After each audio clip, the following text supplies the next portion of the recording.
Okay, we're going to go into settings and talk about the next section, which is our administrator options. So the first area are people and permissions who have access to your account. This is an area that I have spent actually a lot of time in conversation with Walmart folks, people who work there, about the need to have better permissioning. So I am anticipating that is coming. When it comes, I will update the video to reflect that. But for now, there's basically two levels of access. There's, well, no, there's three levels of access. There's the admin level, which has access to everything. There's a read and write. So like they can't make major changes to certain areas, but basically they can see everything. They can create items, they can do that, but they can also see other areas of the platform you might not want them seen, and there's not a way to protect them from that. And then there's a read-only. So my accountant has read-only permissions. My prep center workers all have read and write privileges. My son, who's my warehouse manager and CFO, he has admin privileges just like I do. So, it is what it is. I actually have a secondary user that's my own that has those admin privileges just in case something were to happen to one of those emails and I can't get in.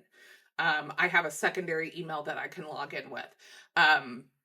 Not say it's never happened, but like I'm kind of like always kind of hedging my bets a little bit and always like to have kind of that second option available to me.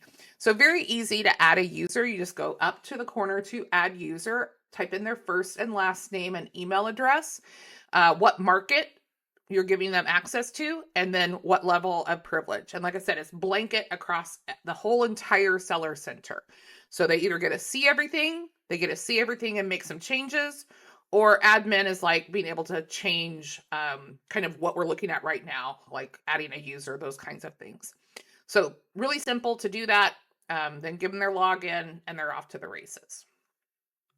Two-step verification. So this is making sure that when you log in, when it says like, hey, you've got to like do a code, that kind of thing. It is what it is. You want to turn that on. And then it's going to say, hey, okay, here we need the code. And then it'll be enabled. If you turn it off, it's just going to make sure that you want to disable it. It removes it from your seller account, and it requires all users to set up the two-step verification from scratch when you re-enable it. So I personally think it's super important to have this on, just because you don't want your account hacked, and it's just a way to help you keep your account from being hacked. Is it annoying to have to get that code and log in with the code? Yes. But being annoyed versus having your entire account kind of compromised, I'll take being annoyed every single day of the week. All right, message templates. I love this one. I use this so much because we are required to respond to everything that comes in. You can set up templates for things that you get repeatedly. So somebody wants to wants to return something. If someone wants to return something, then I just have a template that says like, hey, we're sorry. Here's what you need to do. Because like they'll message you, but they haven't actually started a return. So I point them to where they need to go to take care of that. If somebody cancels an item, we have to email them. If they email for seller fulfilled items, hey, I want to cancel this order. You have to go cancel it, but you also have to acknowledge that email. And so we just create a template like, hey, we've canceled your order like you requested. Thanks a lot. Peace out. And you'll see Anna. Anna is my my customer service agent. She's virtual. She does not exist. But it gives me a way that if I have a hostile customer, that I can escalate to my boss, which is me anyway. And so it just kind of gives me, and I've only had a couple of instances of really hostile people messaging. So it's just a way that I think is a little bit helpful. Plus Anna just sounds like a nice little girl. Like, who's going to yell at her? If somebody wants to cancel something that was WFS and they email me, I point them back.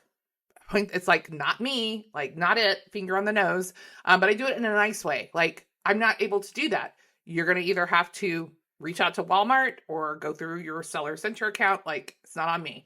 Hey, I haven't got my item. Okay, so I have a template for that. So as I see myself repeating the same thing over and over again, I just come in here and I create a template for that.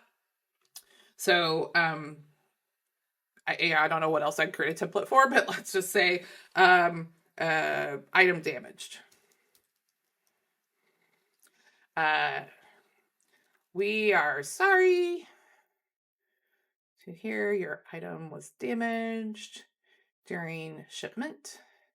We take every precaution to package things well to avoid this, but unfortunately, we realize it does happen on occasion.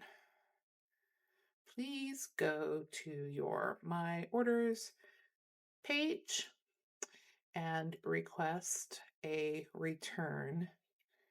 We will be happy to refund you once the item is returned. Thanks, Anna. Okay, and then I save that as a template, and then it will show up when I go over to my mail, which we'll see that later. Agreement. These are agreements that you have signed off on. So if you ever have a question like, I didn't agree to that, come here. You'll be able to look at them. You'll be able to click here and view them, download them, all of that kind of stuff. And then seller certification is, again, your legal entity information, customer service connection, and then other information that was required when you set up your seller account. So that's administrator options, and I'll be back to do the last two sections together